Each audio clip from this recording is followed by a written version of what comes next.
J'ai recommencé, je ne sais pas si c'est une question, M. Pecteau, mais peut-être un remerciement à deux personnes ici de conseillers. C'est une conseillère et un conseiller, Mme Dufresne et M. Larivière. C'était pour une bonne cause hier, dans un brunch, puis ces personnes-là étaient présentes dans le secteur d'Iberville. Alors, je tiens à les remercier parce que je fais une partie de cet organisme-là. Alors, je trouve que c'était plaisant de voir une conseillère, un conseiller. Il faisait beau d'être présent dans une affaire de même. Alors, merci. Ma première question, c'est un panneau sur le boulevard Saint-Luc. C'est l'Âge d'or et la Maison des Jeunes de Saint-Luc. Ça, avant la rénovation du boulevard, si je peux l'appeler comme ça, la ville avait installé un panneau, juste avant le parc Pierre-Benoît. Depuis, les travaux sont terminés. Le panneau est placé dans le sens inverse, en direction de la prairie, juste après l'hôtel de ville. La flèche qui l'indique, c'est sur la rue Léger. Puis nous, on est sur la rue Clermont.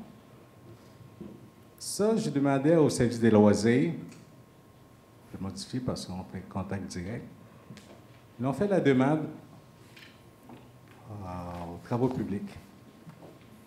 J'ai appelé travaux publics, j'ai rencontré le monsieur, je pense que c'est le directeur des travaux publics. Il n'y a rien qui est fait jusqu'aujourd'hui. Je ne sais pas, c'est moi, il faut que j'appelle le ministère des Transports pour faire changer ce panneau-là. C'est le panneau de la ville, ça? Ou le panneau de transport? On va vérifier bien ça. Si c'est un panneau qui appartient à la ville, on est capable de le changer. Ben, si ça appartient au ministère des Transports, on va faire des recommandations. Non, ça appartient à la ville. Si ça appartient à la ville, s'il n'est pas à bonne place, on va s'assurer de le changer, puis ça prendra pas un mois. C'est ça, je pense aussi, mais j'ai dit le monsieur. Tout à fait. Je pense là, j'arrive là, parce que le voyage j'ai fait, pas le service des loisirs, c'était très bien fait. Monsieur reçoit un courriel et puis il ne bouge pas. Okay. L'autre question. On sait le Montgolfière. Ça en vient. J'ai rien contre ça. Mais sur le sujet de la rue Savard, sur la rue France, c'est pas de problème, on a les arrêts et puis tout ça, le monde peut rentrer et sortir. La rue Savard, est-ce que cette année, vous allez mettre un autre arrêt au coin Savard et Bernier? Dans le temps des Montgolfières? Oui.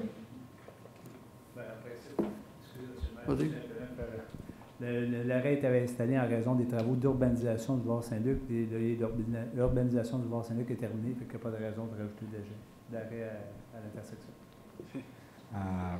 Vous savez, M. Pecteau, les membres la conseillère, conseiller,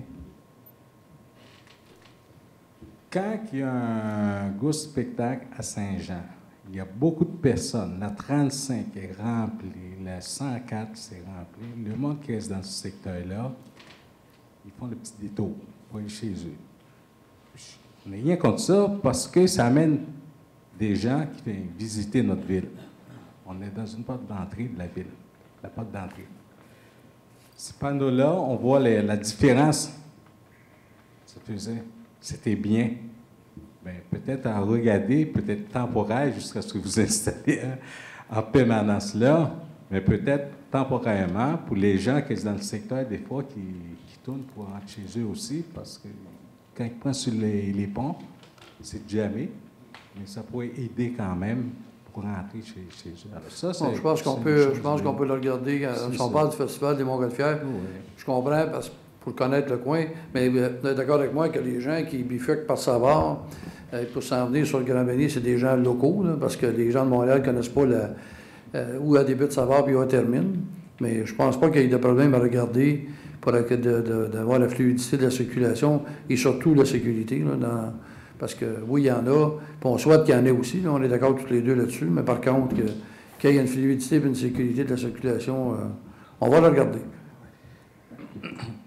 Parce que, je ne sais pas, M. Savard me disait qu'il n'y a pas de travaux, mais il y en a des travaux, des fois, on ne sait même pas quand ça va commencer ou quand c'est fini. Parce que très dernièrement, sur le boulevard Saint-Luc, en direction de la Prairie, bien, ils n'ont jamais là. Il y avait des travaux. Alors ça, c'est des affaires, peut-être on ne sait jamais qu'est-ce que le ministère des Transports va faire. Ce n'est pas vous autres qui décidez ça, j'en suis d'accord. Là. Il y a des avis, M. Cantab, il y a des avis qui ont été émis. Puis je pense que là-dessus, les communications font un bon travail, là, parce que j'ai reçu, à partir de la semaine passée, j'en ai reçu un autre communiqué ce matin. Habituellement, on utilise beaucoup les réseaux sociaux pour le faire connaître. Mais le ministère des Transports, les travaux, comme exemple, du 15 juin d'aujourd'hui, la sortie pour le 104 et le boulevard, les communiqués sont émis. Maintenant, ces communiqués-là, on essaie de les faire cheminer. Moi, je les reçois régulièrement. Je sais que Mme Dufresne est assez active au niveau, Mme Boisson aussi, au niveau des mettre sur Facebook. Là, les gens, il y a quand même 6 000 adeptes là, des citoyens de Saint-Jean là-dessus. Il y en a qui ont le courriel avec les alertes SMS, mais on peut maximiser.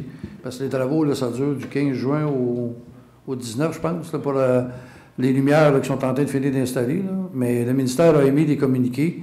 On va vérifier à l'interne, nous autres, si les meilleurs axes qu'on a de communication avec des citoyens, si on peut être encore plus fluide.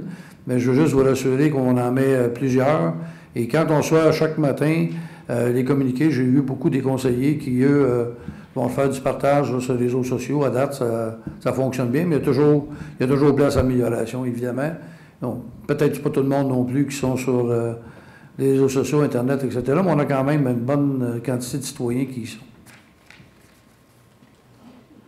Dernière question.